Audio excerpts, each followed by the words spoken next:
beginning date of the prophecy of the 70 weeks. Evo da nastavimo našu diskusiju oko početnog datuma 70 sedmice. All of the biblical chronologists agree that the first year of Artaxerxes' reign was spring 464. Svi hronolozi se uglavnom slažu da je prva godina vladanja Artaksesa bila 464. And the Babylonians used the spring to spring calculation of the year. A Vavilonci su koristili godinu od proleća do proleća su računali godinu. They started counting the year in the spring, the first month. Prvi mesec je bio u proleće, tad su počinjali da računaju godinu. And so the seventh year of Artaxerxes would be 458, 457. Dakle, 7. godina Artaksesa bi onda bila 458, 457 pre Hrista. According to the spring to spring system of the Babylonians. Prema vavilonskom računanju od proleća do proleća. The question is, how did Ezra calculate Artaxerxes' seventh year? Pitanje je kako je Jezdra računao Artaksesovu godinu. Did he use the spring to spring Da li je koristio system? sistem od proleća do proleća? Or did he use the system that he was used to back in Jerusalem, Ili je koristio sistem na koji je navikao u Jerusalimu? the fall to fall Od system? jeseni do jeseni sistem. Because in Jerusalem, for much of the time, not always, but much of the time during the the monarchy of Judah, Jer tokom monarhije carevine judejske, the Jews had a religious calendar that started in the spring of the year, Jevreji su imali religiozni kalendar koji je počinjao u proleće and they started counting their months in the spring, i u proleće su počinjali računati mesece, but their regnal year, the year to start the new year for the civil government, ali njihova kraljevska godina, dakle godina za građanska godina, started at Rosh Hashanah at Yep. the seventh month. je počinjala na Rosh Hashana, 7. meseca. And this is similar to we have the calendar year and we have the school year, for example. Slično našemu, mi imamo recimo kalendarsku godinu, a imamo školsku godinu. School year starts in the fall. We start Školska- counting our school year months, Godina počne u jesen, pa onda računamo te mesece, but the calendar year starts in a January. kalendarska u januaru. So the major question is, was Ezra using the fall to fall reckoning or the spring to spring reckoning?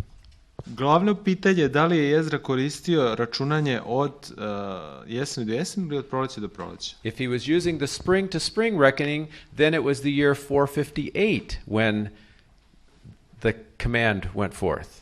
Ako je koristio od proleća do proleća kalendar, onda je 458. But if he počeo. was using the fall to fall reckoning, then the command went forth in 457. A ako od jeseni do jeseni je računao, onda 457. počeo. How can we know? Kako to znamo? Well, fortunately, we have his contemporary Nehemiah, Na svu sreću imamo njegovog savremenika Nehemiju, who makes very clear to us the kind of reckoning that he was using. koji je bio veoma jasan kad je u pitanju računanje. Now you remember, Nehemiah was right there in the court of the king. He was the king's cupbearer. Setite se da je Nehemija bio carev peharnik na dvoru careva. And yet, very interestingly, he did not use the spring to spring reckoning when he wrote his book of Nehemiah. A kad piše knjigu Nehemijinu, ne koristi od proleća do proleća godine, He used the fall to fall reckoning. nego od jeseni do jeseni. How can we tell that? Kako to znamo? Because Nehemiah 1 and chapter 1 and verse 1 Nehemija 1.1 gives a dateline for us. daje nam okvir vremena, ovaj datum. Came to pass in the month of Kislev in the 20th year. Kaže da u mesecu Hislevu, And 20. godine, Kislev is the ninth month of the year. a to je 9. mesec u godini. It's the month that Hanukkah comes in and Christmas comes in. To je for us. mesec za Hanuku, za Božić. And he's there in the palace and he hears this news that makes him very sad. I kaže da je čuo tužnu vest tamo u palati. Chapter 2 and verse 1. Druga glava, prvi stih. It came to pass in the month of Nisan in the 20th year of King Kaže, a meseca Artaxerxes. Nisana godine 20 Artaxerxes. Now Nisan is what month? Nisan je koji mesec? Koji mesec je Nisan? The first month. Prvi. It's the first month of the spring. To je prvi mesec, proleće. Dakle. But what year of Artaxerxes is this? Ali koja je ovo godina Artaxerxa? Still the 20th year. Još uvijek 20. In the 9th month, it was the 20th year. U 9. mesecu bila je 20. And then in the first month, it's still the 20th year. A u prvog meseca opet 20. It didn't change here in the spring like the Babylonian system. Nije se promenilo kao što vidite u proleće kao u vavilonskom sistemu. And so it's very clear that Nehemiah is using the fall to fall system. Tako da je jasno da je Nehemija koristio od jeseni do jeseni sistem. And thus it's virtually certain that Ezra would use the same system, contemporaries from the same place. Tako da je jasno da je i Ezra koristio taj isti sistem od jeseni do And if jeseni. Ezra is using the spring to spring system, then here we have a diagram of the calendar in the 7th year of Artaxerxes. Ako je tačno da je Ezra koristio od jeseni do jeseni, onda je ovo kalendar 7. godine Artaxerxa. First 3 months are in our 458. Prva 3 meseca su bila 458. Then the 10th month starts 457. 10. mesec je onda počeo 457. And according to Ezra 7, in the first month, he starts back to Jerusalem Prvog meseca kažu da je krenuo za Jerusalim. with the decree in U hand. 7. glavi sa dekretom u svojoj ruci. And he reaches in the 5th month. A 5. meseca je došao u Jerusalim. And the decree goes into effect then in the fall when he comes back to Jerusalem. A dekret se onda realizovao u jesen kad je on došao u Jerusalim. The year is 457, not 458. Godina je 457, a ne 8. There is one further line of confirmation of this conclusion. Postoji još jedan dokaz za ovo. And I believe it's not an accident that God preserved in this little island in the Nile River. U Nil, dakle, ostrvo na reci Nil, sačuvano je po Božjem proviđenju to. The Elephantine Island. Elefantina ostrvo. A large source of papyrus manuscripts. Jedan veliki izvor papirusa tamo se nalazi. And there was this old lady that was ready to burn these manuscripts in the trash heap. Jedna stara dama je htjela da spali sve to i da baci. And someone saw them and rescued them.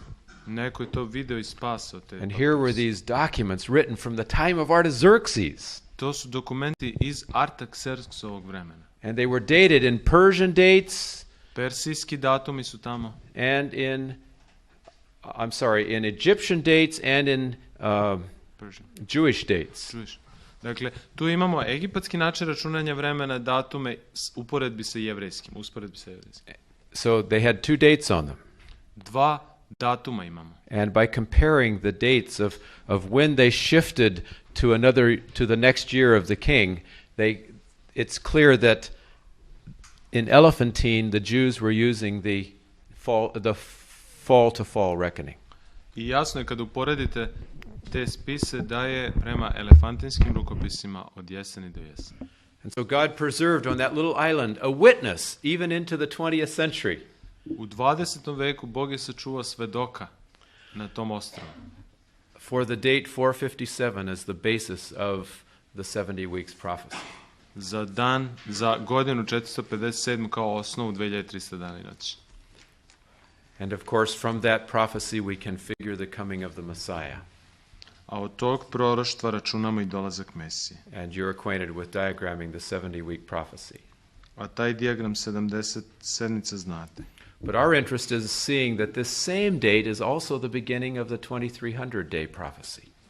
Ali za nas je isti datum početak i 2300 dana i noći. Because in Daniel chapter 9, Jer u Danielu 9 the angel Gabriel tells Daniel that these 70 weeks are cut off, literally, verse 24. jer 24. stihu 9. glave kaže 70 je nedelja doslovno odsečeno. And the question is, cut off from what? Odsečeno od čega? Well, the logical answer would be the previous time prophecy that we have. Odsečeno, logičan odgovor od prethodnog proročkog lanca. This can be shown going the other way as well, from Daniel 8. Ovo se može pokazati iako idete obrnuto iz Daniela 8. Daniel 8 gives this time prophecy of the 2300 evening mornings. Daniela 8 daje 2300 večeri i jutara proročke lance. And the angel comes and explains this prophecy to Daniel. I kada anđeo dolazi i objašnjava Everything except sve osim the time. vremena. He doesn't give the details about the time. Ne daje detalje vezane za vreme. And so at the end here of verse 26 of Daniel 8, 26, 8. glava, 26 stih. I'm sorry, verse 27. 27. stih. He says, I was astonished by the vision, but no one understood it. Čudih se viziji, ali niko ne dozna. Now, what word does he use for vision here? Koja je reč za ovde za viziju? It's not chazon. To nije sad hazon, It's mare. Yes. nego je more. And this mare is specifically referring to the time. A more se baš odnosi na vreme. That's what it says in the previous verse. To kaže u prethodnom stihu.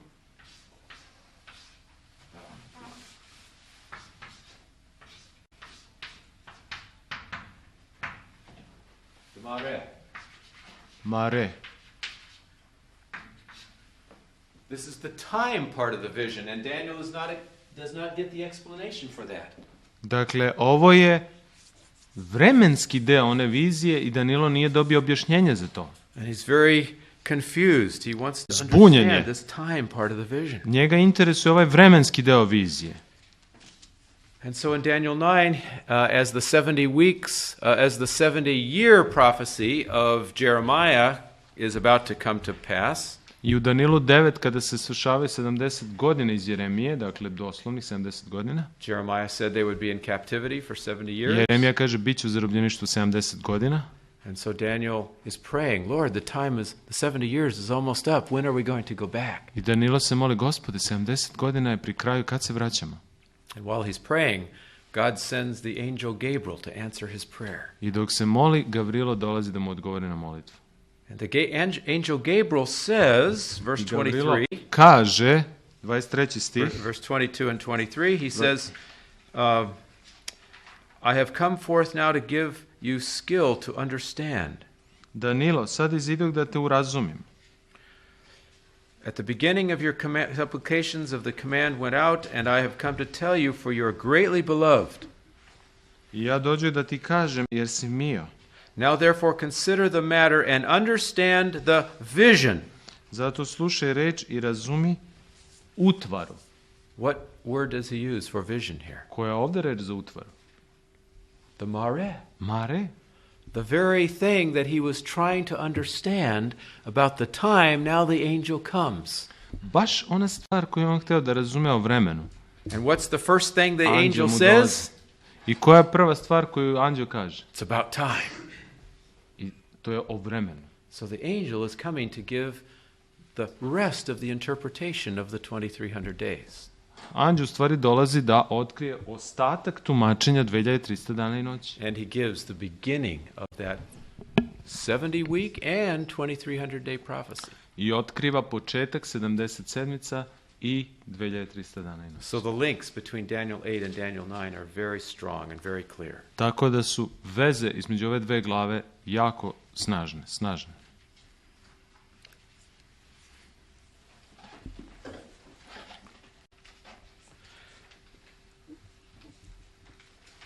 There's one other line of evidence that's come up just recently. Postoji još jedan dokaz koji nedavno je. Scholars have looked at this chapter 9, the language of the angel Gabriel. Teolozi su izučavali jezik koji anđeo Gavrilo koristi. And The first part of chapter 9 describes 70 years that the captivity would occupy, those 70 years of captivity. Prvi deo glave govori o 70 doslovnih o godinama koje će provesti u ropstvu. And 2 Chronicles 36 makes very clear that this was for the land to keep its Sabbaths, the sabbatical years. Druga dnevnika 36 jasno govori da je ovo za zemlju Izrael, da su ovo bile subote, počivanja. You remember every 7 years came a sabbatical year. Sećate se, svake 7. godine bila je subota počivanja. And apparently they had not been observing these sabbatical years. I očigledno oni nisu sad slavili te godine. So God says, I'm going to take you into captivity and let the land keep its sabbatical years. Ja ću vas odvesti u ropstvo, kaže Bog, a zemlja će otpočinuti te subotnje godine. 10 sabbatical years. 10 subotnjih godina. 10 times 7 is the 70 years. 10 puta 7 je 70 godina. So 10 cycles of sabbatical years. 10 ciklusa subotnjih godina. But when the angel comes, Gabriel does not just answer his concern about the captivity, about when they're going to go back from captivity. Kada anđeo dolazi, ne objašnjava se samo ono vezano za ropstvo, dakle. He also points forward to the coming of the Messiah. Nego on govori unapred o dolasku Mesije. And he says it will now not be 70 years, but it will be 70 weeks. Sad neće biti 70 godina, nego 70 sedmica. And what is 70 weeks in this sabbatical kind of reckoning? A šta su 70 sedmica u tom nekom subotnjem načinu računanja? This is not sabbatical years, this is To nisu jubilees. To su oprosne godine sad. 10 jubilees. 10 oprosnih godina. A jubilee was every 49 years. A oprosne godine su bile svakih 49 godina. The 50th year was the jubilee, which was also the first year of the next cycle of 49. 50. je bila oprosna godina, koja je bila i prva novog ciklusa. So 10 jubilees 10 oprosnih godina, dakle, is 490 years. je 490 godina. And the angel is saying the captivity was 7 sabbatical years. Dakle, ropstvo je bilo 7 subotnjih godina. Now, until the Messiah, it will be, did I say 10? 10 sabbatical years? Da, 10 10 sabbatical years, I'm sorry, 10 sabbatical 10 years. subotnjih godina. Now it will be 10 jubilee years. A do Mesije bit će 10 oprosnih godina. And many non-Adventist scholars have seen this jubilee language here in the 70-week prophecy. Non-Adventist or Adventist. Non-Adventist, yes. Dakle, mnogi neadventistički teolozi su ovo videli. For example, the commentary of André Lacoche in Chicago. Dakle, André Lacoche iz Chicaga video ovo.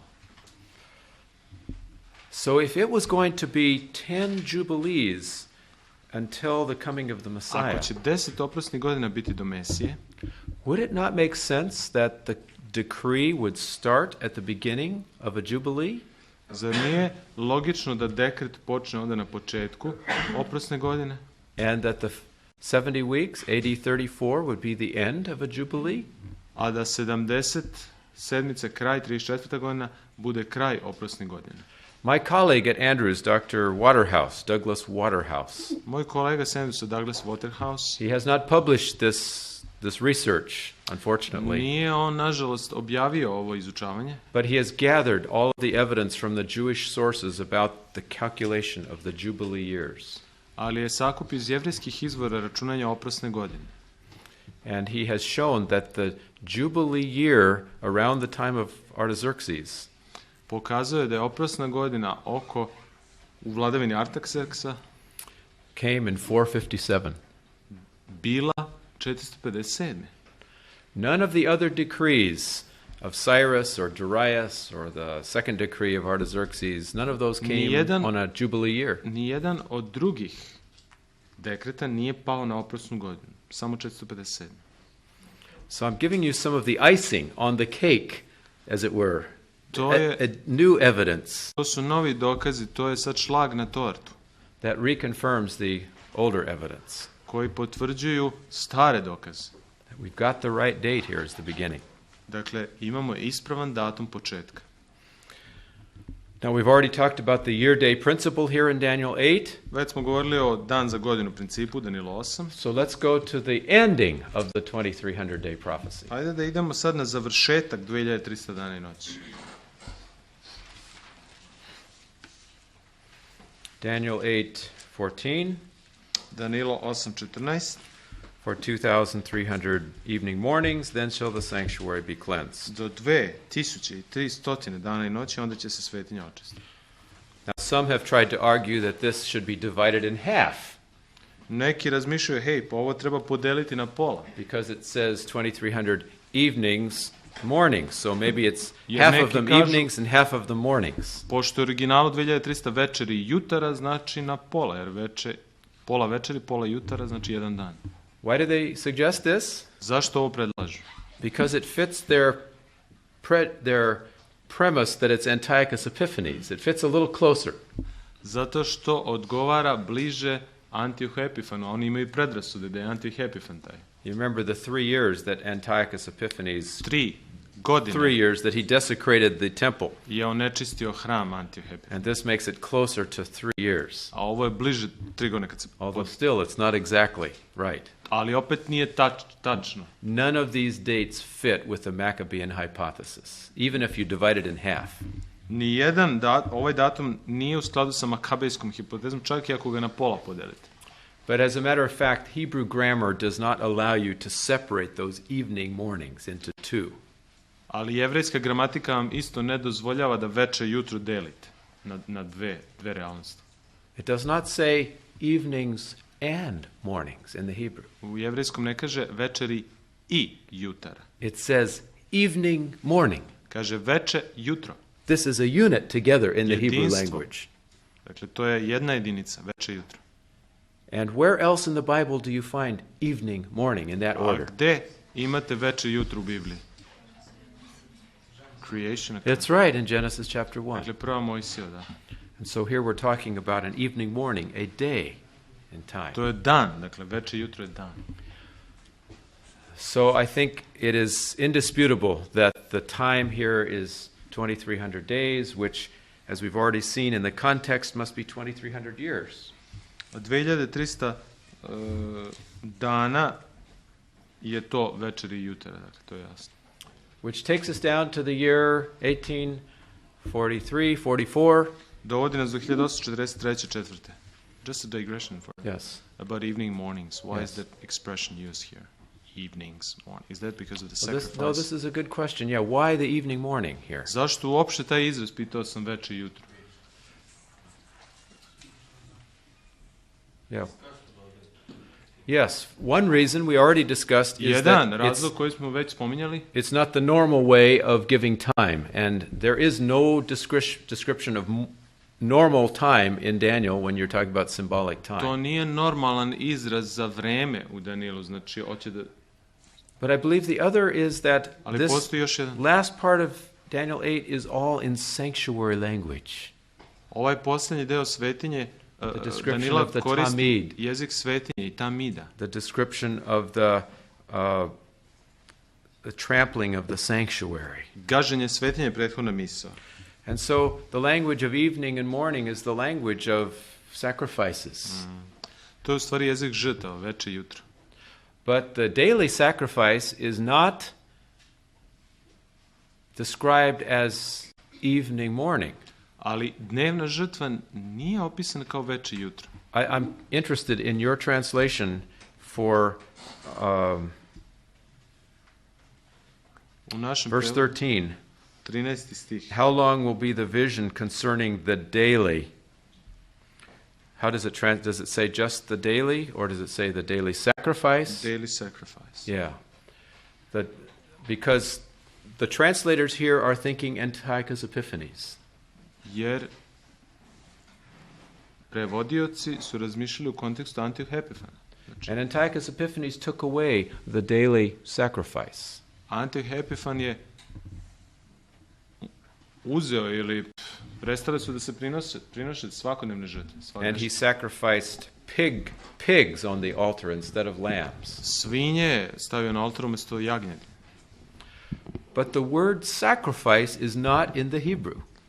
Ali reč žrtva nema u jevrejskom. It's just the word tamid, which means daily. Samo tamid, koje znači svagdašnje vreme.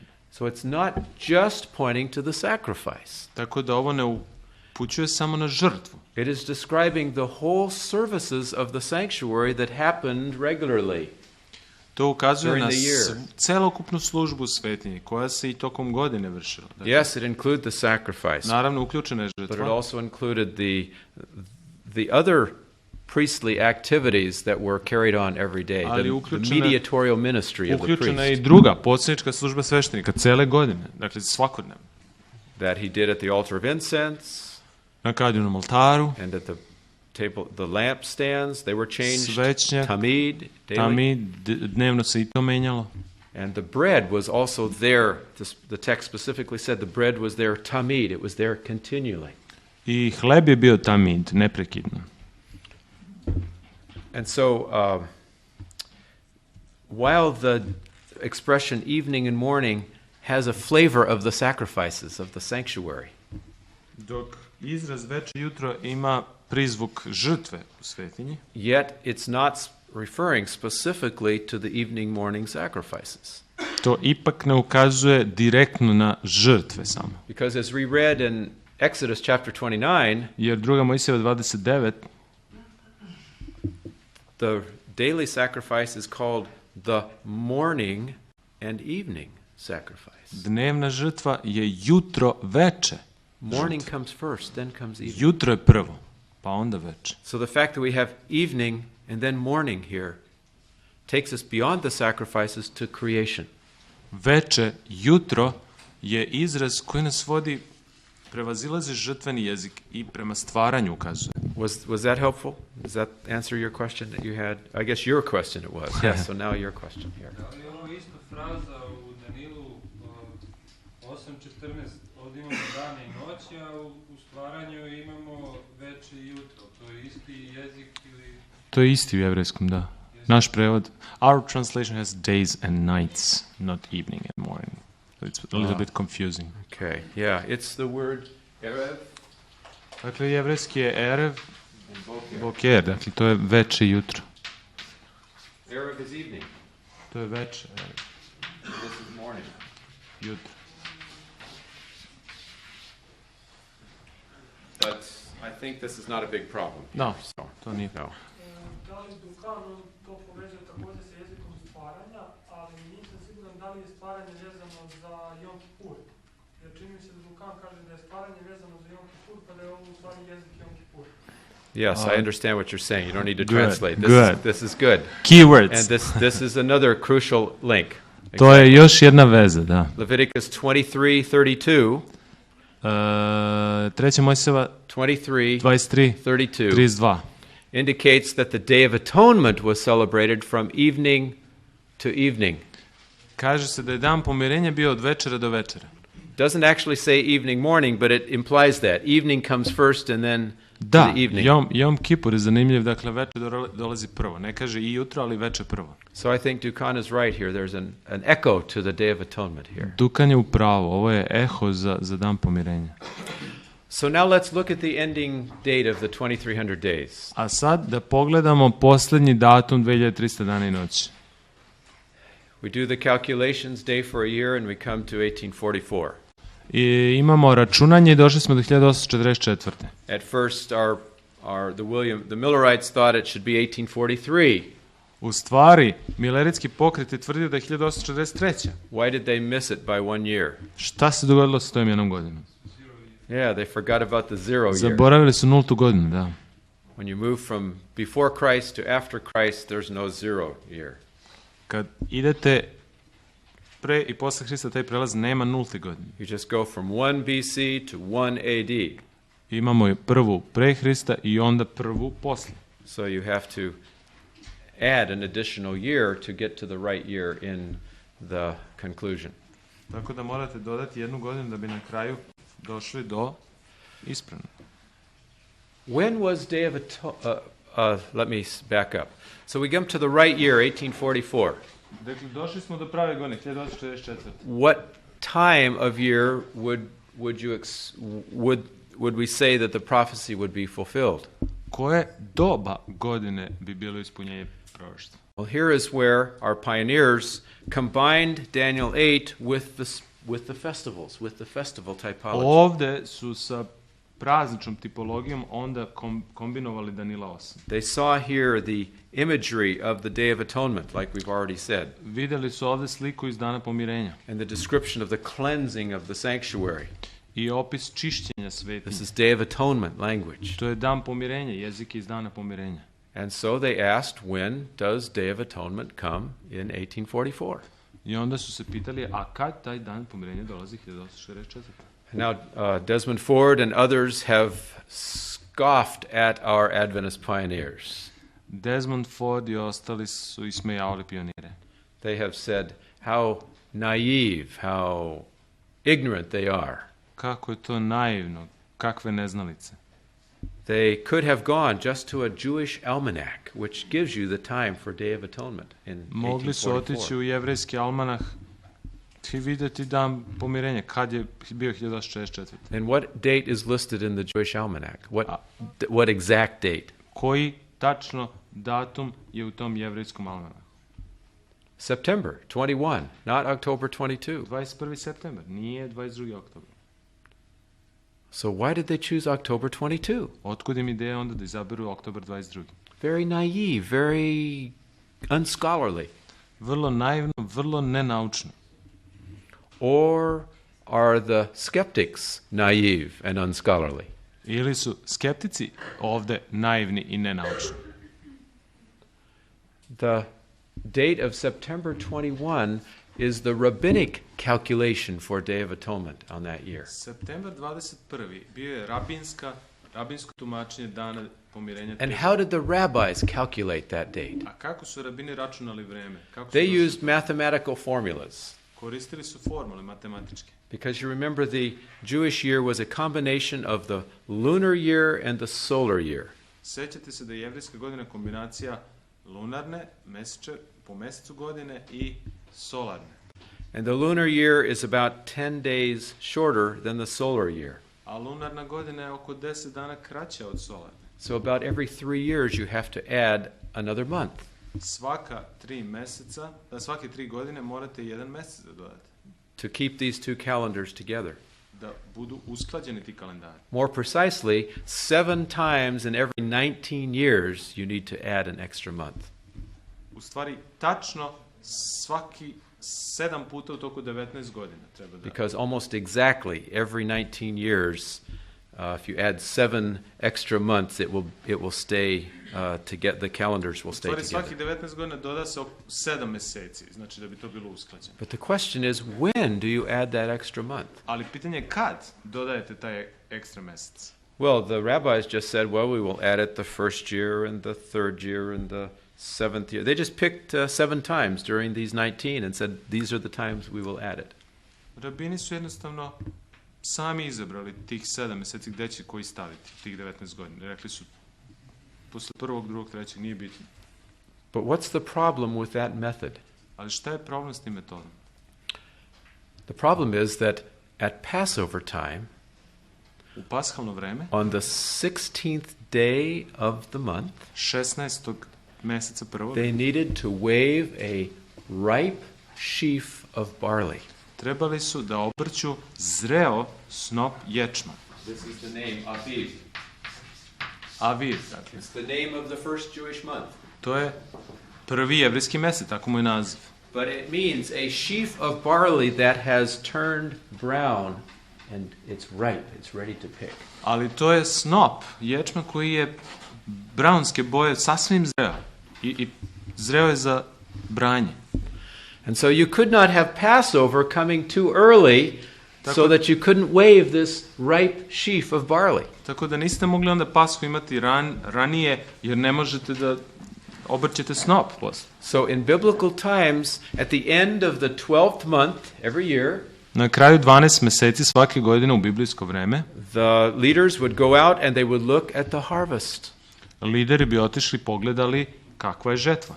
And they would say, they would figure, will this harvest be ripe in about 2 weeks when it's time for the barley to be waved at the Passover time? Da li će za 2 sedmice, kad je vreme obrtanom snopu, biti stvarno taj ječam zreo? And if they saw that it wasn't going to be ripe, they would say, now we add an extra month, I this kad next su month. shvatili da to neće biti zrelo, onda bi dodali taj jedan mesec. So they would have a second 12th month.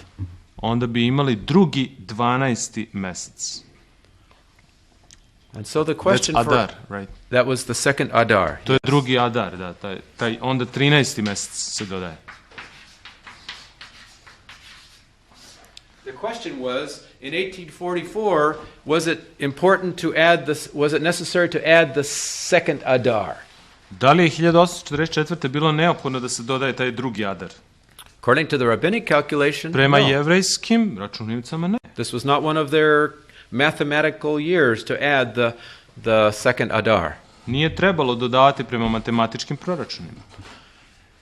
But God had preserved a little group of Jews who still were figuring the calendar by the biblical way. Ali Bog je sačuvao jednu malu grupu Jevreja koja je na biblijski način računala vreme. These are called the Karaites. To se zove Karajti. It's a fascinating story. To je nevjerovatna priča. These Karaites were the only Jews who still believed in sola scriptura. Karajti su bili jedini Jevreji koji su još uvijek verovali u princip sola The skriptura. Bible alone, not tradition, not rabbinic tradition. Samo Biblija, ne rabinska tradicija. They didn't follow the Mishnah, they didn't follow the Talmud, they just followed Nisu the ni Bible. Mišnu ni Talmud sledili, nego samo Bibliju. But most of them lived outside of Jerusalem. Ali većina njih je živjela izvan Jerusalima u to vreme. And so already long before 1844, most of the Karaites had simply adopted the rabbinic way of calculating the start of the new Većina year. Karajta pre 1864. su već prisvojili rabinski kalendar. But there were a few Karaites that still lived in Jerusalem. Ali postojala je mala grupa, nekoliko njih koji su živjeli u Jerusalimu još uvijek. And one of the converted Jews by the name of Kalman, C-A-L-M-A-N. Jedan obraćeni Jevrejin koji se zvao Kalman, kako reći. Kalman, dakle. He writes from Jerusalem On u to vreme piše iz Jerusalima a letter that is published in the American pismo koje je objavljeno u Biblical Repository. američkom biblijskom repozitoriju. Don't ask. This is not a common Yes, word even now. yes. It's just the title of this scholarly journal. To je jednostavno naziv, ni danas se ta reč ne koristi repozitorij. Dakle, to je američki biblijski glasnik ili kako hoćete. And he is there at Passover time in the late 1830s. 30. godina 19. veka, 1830-ih, on je bio tamo u Jerusalimu. And he notices that regularly the rabbinic year is 1 month too early before the barley is ready to be I on je waved. primetio da je obično rabinska godina pomerena za jedan mesec ranije u odnosu na ječmenu žetvu. And the Adventist pioneers found this article in the American Biblical Repository. Pioniri su našli ovaj članak u ovom časopisu. And they also found an encyclopedia that described the time when the barley was ripe, usually in Palestine. Našli su i enciklopediju kad je vreme kad obično ječam sazreo. And putting these two lines of evidence together, in 1844 they came to the conclusion that it was too early if you did not add a second Adar. 1844. godine saznali su da je suviše rano i da ako ne dodaju taj Adar mesec. So based upon the Karaite calculations who were actually there in Jerusalem, Prema karajtskom kalendaru koji su bili tu u Jerusalimu, the one little group of Karaites that still followed the biblical way of figuring it, jedna mala grupa koja je još uvijek sledila biblijski način računanja, the Adventists came to the conclusion that we had to add the second month that year. Adventisti su shvatili da te godine bi trebalo dodati drugi Adar. And that brought us to October 22 rather than September 21. To nas je dovelo do 22. oktobra, a ne septembra 21. Now, who was the naive one? Ko je onda ovde bio naivan? The one who goes directly to the almanac and says, here's when Day of Atonement was in 1844? Onaj koji je otišao direktno u almanah te godine, rekao je, evo, to je datum te godine? Or the ones who went to the group of Jews that were still keeping the calculations according to the biblical way? Ili oni koji su išli, dakle, kod Jevreja koji su još uvijek držali taj kalendar te godine. I believe that God led our Adventist pioneers to this little Karaite sect of Jews. Ja verujem da je Bog poveo naše pionire ovoj maloj sekti jevrejskoj. Instead of going to the published almanac. Umjesto da idu u objavljeni almanak. Now, since that time, my great scholar colleague William Shea od tog vremena moj prijatelj i kolega teolog William Shea has shown that it's possible to calculate when Day of Atonement came in 1844 without the Karaites. Shvatio da i bez Karaita mi možemo izračunati kad je bio dan pomirenja 44. Because there is there's a set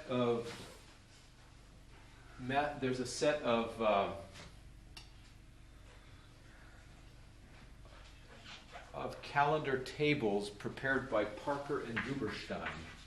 Postoji jedan set kalendarskih tablica koji su napisali Parker i Duberstein. That has reconstructed the whole chronology from Nebuchadnezzar all the way down to about into the 1st century AD. Koji su od Navuhodonosora pa do 1. veka nove ere rekonstruisali ceo kalendar. And so from this chart you can determine when Day of Atonement was in 457 BC. Iz ove tabele znate kad je 457. bio dan pomirenja. And basically there are 3 positions in the calendar of Day of Atonement. There's an early position. Tako da imaju 3 pozicije računanja danja pomirenja. Rana, kasna i srednja. Which position was Day of Atonement in 457 BC? 457. Gde je bila pozicija dana pomirenja? Shea went to these charts prepared by Parker. Shea je išao u te tablice, da. And found out that this is the time for the Day of Atonement. On je shvatio da je kasni. The late day. Kasni datum da je bio dan pomirenja. In 457. 457. So you go 2300 years Ako later. idete 2300, it should also be now the late time. Trebalo bi da bude onda taj kasniji datum, dan pomirenja. And that brings you to the late position, which is October 22. A taj kasniji datum je oktobar 22. So in other words, we have another line of figuring besides the Karaite observations. Tako da ima još jedna linija dokaza osim Karaita. So the date October 22 is solid. Tako da je taj datum stabilan, čvrst. Now, if some of you want to make it absolutely certain, ako neki od vas hoće da budete apsolutno sigurni, I would urge you to go to Jerusalem. Idite u Jerusalim. Where the Karaites keep their documents. We hope there are some documents there. Karaiti imaju svoje dokumente, nadamo se da imaju. Because this has not yet been done. To još niko nije uradio. To actually see if the Karaites have a record of when they observed the exact date of 1844. Was there a second month added or not? Da proverite da li je 1866 dodat taj drugi mesec ili nije. It seems probable based upon this letter of Kalman, but we don't have the actual documents for it. Prema pismu Kalmanovom izgleda sasvim verovatno, ali nemamo te njihove dokumente karaitske. Okay, I have gone through now the bare bones, the anatomy of our doctrine of 1844. prikazao sam ovdje anatomiju u onom kostur, dakle, učenja 1844. And a medical person must study the anatomy of the body. A medicinar, dakle, doktor, on treba da istražuje anatomiju tela. But you can study the anatomy of a dead body. Ali vi možete studirati anatomiju mrtvog tela. So we must also study the physiology. Tako da moramo i fiziologiju da proučavamo. This can only be studied of a living body. Kroz živo telo. To samo može kroz živo telo. And the next 2 hours, I would like us to study the physiology of the sanctuary. A sljedeća 2 sata ćemo proučavati fiziologiju Let's put the flesh on these bones. Da stavimo meso na ove kosti. So we have the right date of October 22, 1844. Imamo ispravan datum, 1844. 22. oktober. What difference does it make? Kakve to veze ima s nama? What was God actually doing and what should we be doing? Šta on to čini, a šta bi mi trebali činiti? Let's take a 10-minute break and we'll come back for the last Posle segment pauze. of our course. Posljednji sati časa. Predmeta.